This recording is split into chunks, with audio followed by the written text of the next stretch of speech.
E aí, pessoal, tudo bom? Voltei. Depois de um tempo sem gravar, vamos tentar gravar alguma coisa aqui. Engraçado, a gente perde o ritmo, né? Pra poder gravar. E aí, passei o domingo inteiro. Eu tenho que gravar, tenho que gravar, tenho que gravar. Mas não consegui. Quer dizer, agora eu consegui. Tô aqui. Então vamos lá.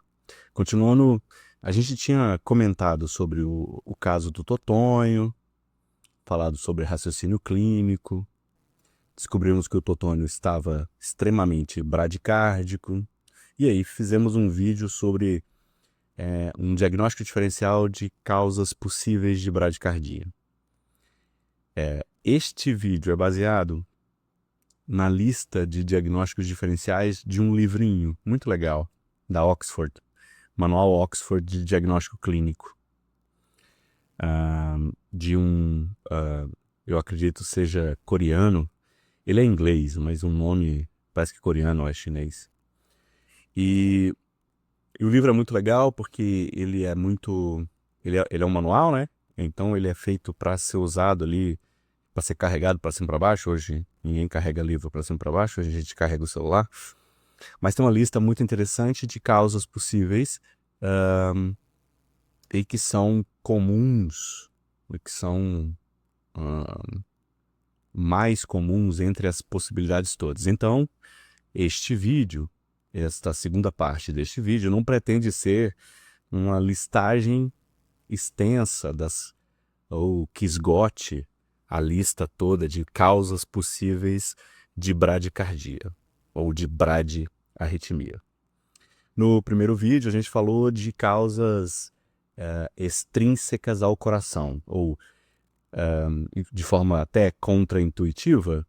Se você pensa que o coração está batendo devagar demais, é porque você pensa que o coração está doente. Mas a gente falou primeiro de problemas que estão fora do coração. Então, são efeitos de medicações sobre o coração. Ou doenças endócrinas, como hipotireoidismo, ou efeitos da temperatura ambiente, como hipotermia. Ou alterações eletrolíticas relacionadas ao potássio, principalmente hipercalemia, produzindo distúrbios de ritmo, neste caso, bradiarritmia.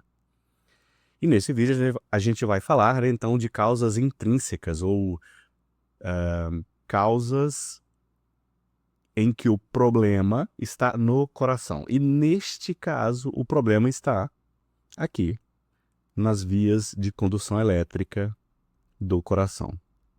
Basicamente isso, ok? Então, de forma muito resumida e simplificada, o sistema elétrico do coração ele é organizado de forma a se iniciar a atividade elétrica aqui, no nó sinoatrial, transmitir para todo o átrio até o nó átrio-ventricular, onde a atividade elétrica se atrasa para esperar o átrio voltar a relaxar para poder contrair o ventrículo.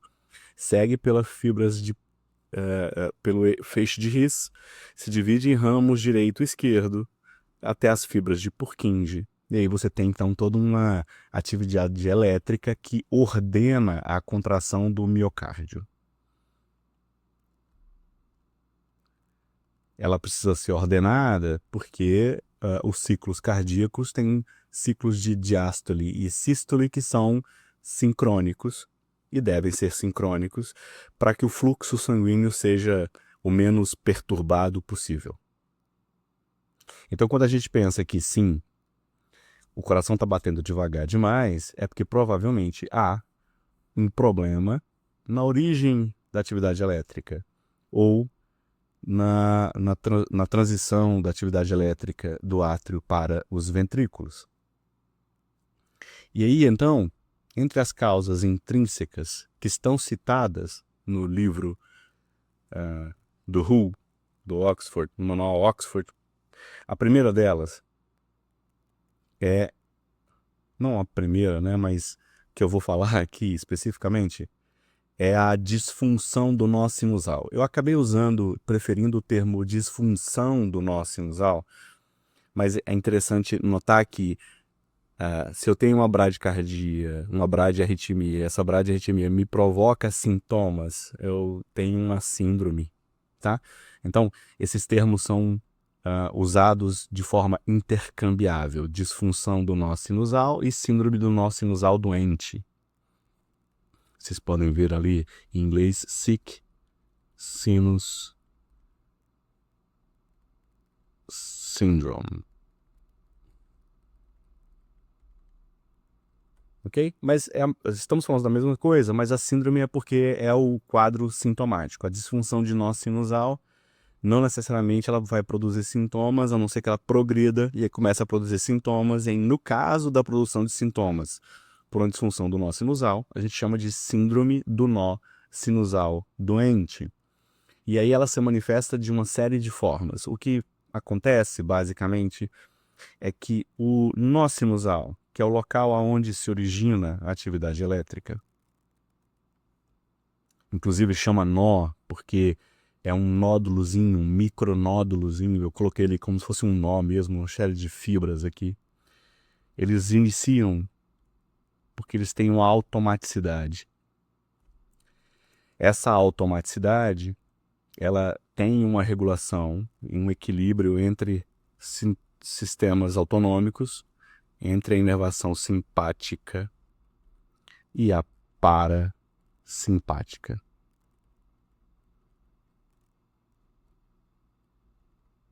No caso aqui é o vago, e aqui no simpático sofre grande influência das catecolaminas adrenais. A simpática aumenta essa automaticidade, aumentando a frequência. A parasimpática diminui essa automaticidade, diminuindo a frequência. E existe um equilíbrio, porque o coração ele precisa se adequar às demandas diferentes de oxigênio. Então, quando eu estou descansando e estou dormindo, por uma questão econômica, ele também vai economizar energia e começa a diminuir a frequência, aumenta o tônus vagal, aumenta a atividade parasimpática em repouso, onde a frequência cai. Se eu vou correr, se eu vou lutar, se eu vou fugir, eu preciso de aumentar o consumo de O2, né? Então eu preciso aumentar a atividade elétrica do coração, aumento a automaticidade. Automaticidade ou quando que de forma automática ela dispara a atividade elétrica para fazer a contração muscular. Chama de nó, então, porque é um nó de fibras especializadas nesse tipo de atividade, e chama sinusal porque é de seio venoso, porque é próximo ao seio venoso, que na verdade, quando a gente vai ver ali, fica muito próximo aqui da entrada aqui da cava superior. Ok? Ok. Bom, essa disfunção do nó sinusal é uma disfunção, ela não funciona. Então, é um problema na automaticidade ou na condução, ou nos dois. Ou automaticidade dispara, mas não conduz. Ou os dois, né? Ou não dispara, não conduz, e aí eu vou ter manifestações clínicas. Essas manifestações, elas podem ser definidas através de um eletrocardiograma. Elas não são definidas clinicamente. Essa definição é eletrocardiográfica. E aí eu tenho um nó sinusal que produz uma bradicardia sinusal, ou seja, o meu coração bate muito devagar, em especial com frequências cardíacas abaixo de 50, de forma regular a partir do nó sinoatrial. Ou seja, o coração bate muito devagar. Eu posso ter parada sinusal ou pausas sinusais. Pausa sinusal é o nó sinoatrial, ele não automatiza, ele não dispara a atividade elétrica, ele pausa a atividade elétrica por até 3 segundos. A parada sinusal é uma pausa maior do que 3 segundos. Esses 3 segundos é de forma meio grosseira. No final das contas, a parada é mais longa, produz mais sintomas, e se não houver um ritmo de escape, o que seria o ritmo de escape? Se o nó sinoatrial não disparar, algum ponto daqui do nó atrioventricular para baixo tem que disparar. Eu chamo de ritmo de escape. Se aqui não funciona, aqui tem que funcionar. Esse ritmo de escape produz umas frequências muito baixas, 30 batimentos por minuto. Não é suficiente para manter as demandas de oxigênio. O paciente fica muito sintomático. No final das contas, sinais de baixo débito cerebral. Baixo débito cardíaco, desculpa. Baixo débito cerebral. Baixo débito cardíaco, né? E pode ter desmaio, pode ter tontura. Tá. A pausa, ela pode ser assintomática porque ela é muito breve, ok? Então você vai ver na pausa, se eu fosse colocar um eletro, né? Vamos tentar ver se eu consigo desenhar esse eletro aqui. Ó, a pausa. Imagina... Eita porra. Tô viajando aqui. Que eletro feio, velho. Com certeza, tô fazendo aquelas tatuagens, né? Deixa eu pegar aqui uma borracha maior. Eu vou fazer simplificado, tá?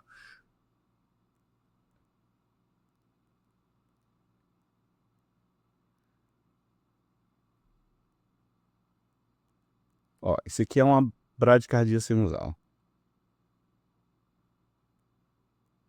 tá?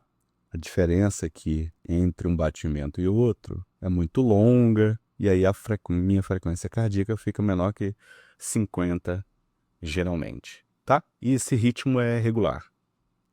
A pausa, você tem um ritmo que era normal, vamos dizer assim. Aí você vinha aqui um outro batimento. E aí, ó, tá vendo a distância aqui? Era pra vir um outro aqui, né? Aí não vem. Aí lá na frente vem outro.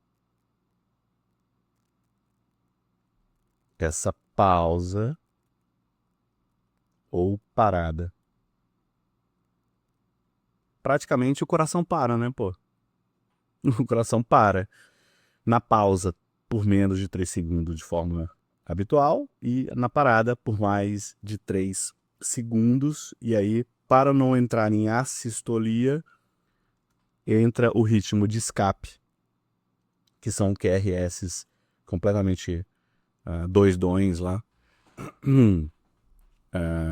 anormais, que vão mostrar uma atividade elétrica que está acontecendo ali do nó atrioventricular para baixo. Ok? Existe uma coisa chamada bloqueio de saída sinoatrial, em que você tem a atividade elétrica, você tem a automaticidade, mas essa condução não vai, não se espalha. Então você vai ter uma espécie de bigeminismo. É como se fosse um bigeminismo. Você vê um ritmo duplicado.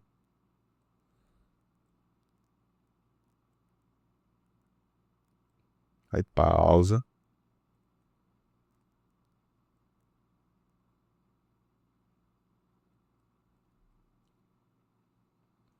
Não tem transmissão porque está bloqueado, depois volta de novo.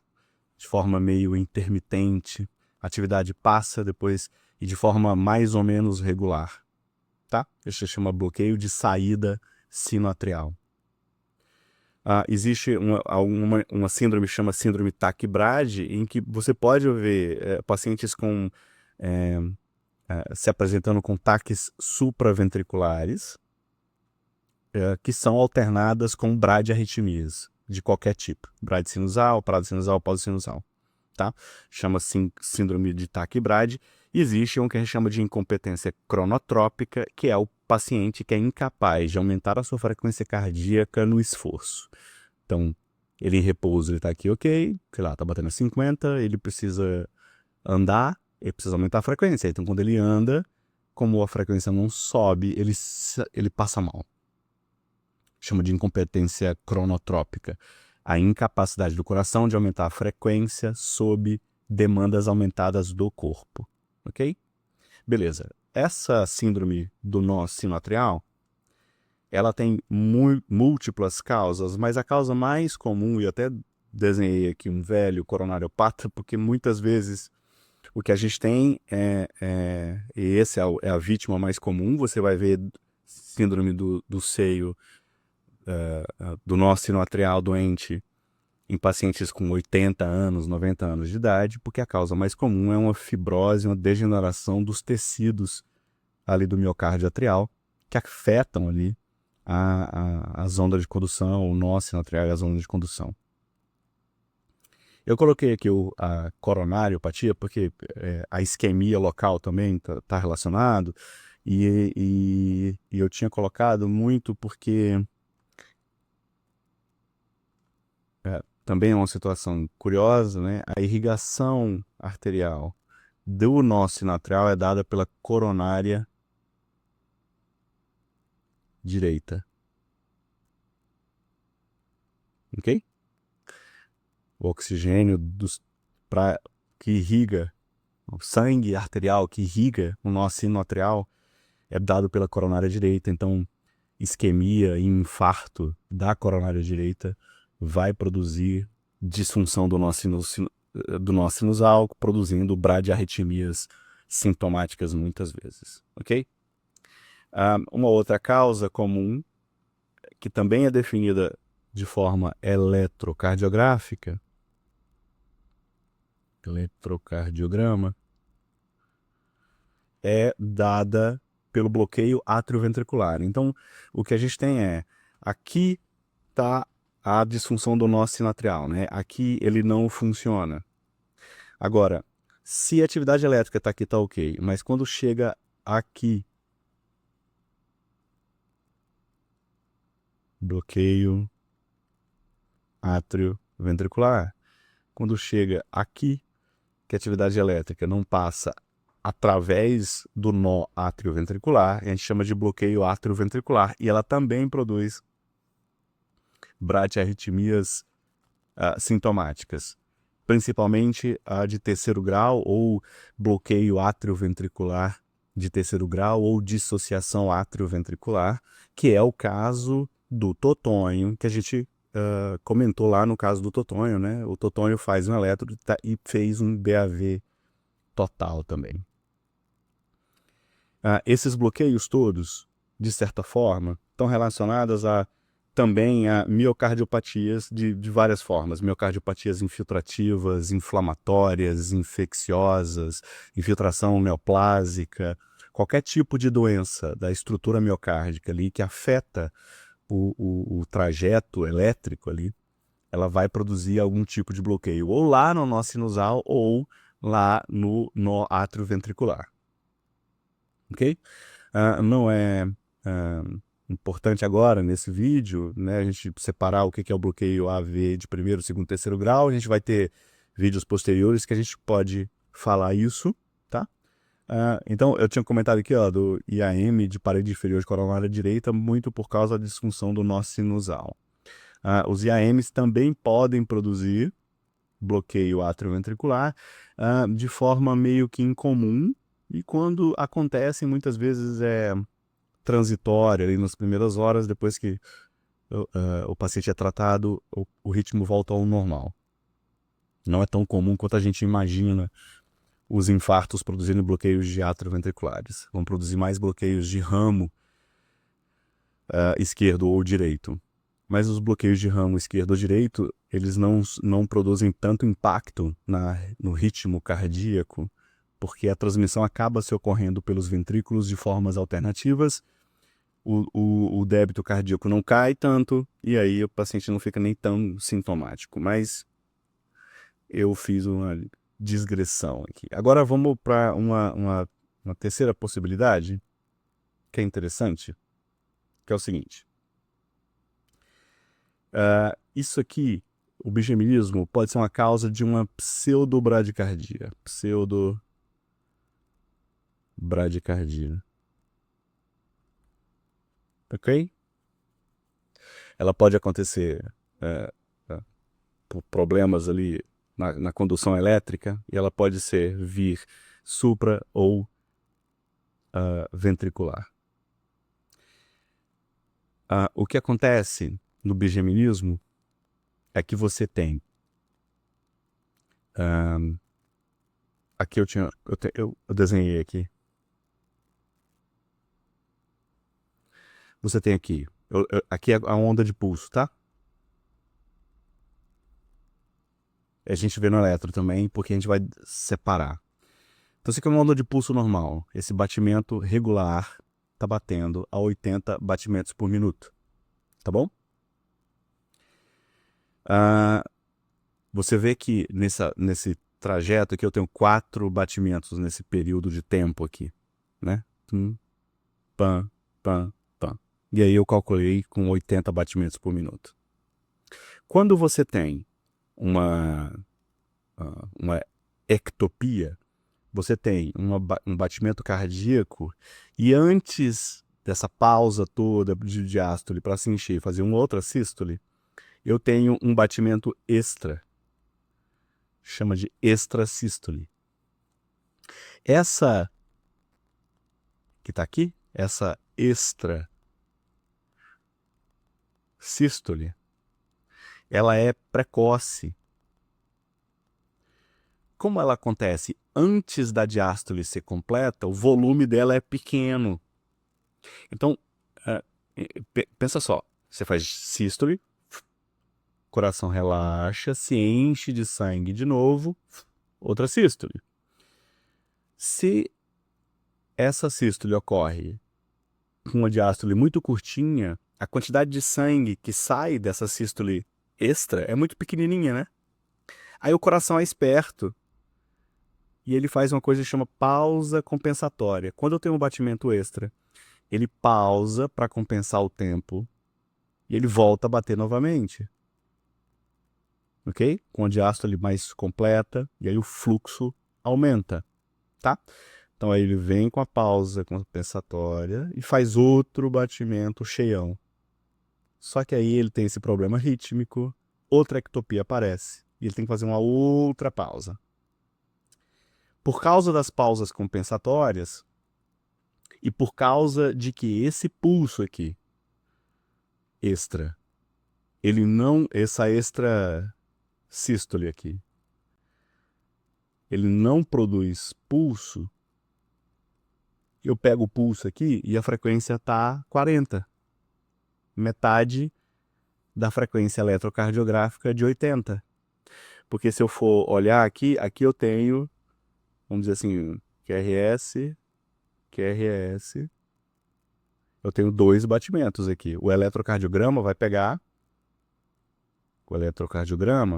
80 batimentos, mas o meu pulso vai pegar 40 batimentos. Então, é uma bradiarritmia que você pode perceber ela no pulso, você vai contar o pulso e o pulso tá baixo, tá?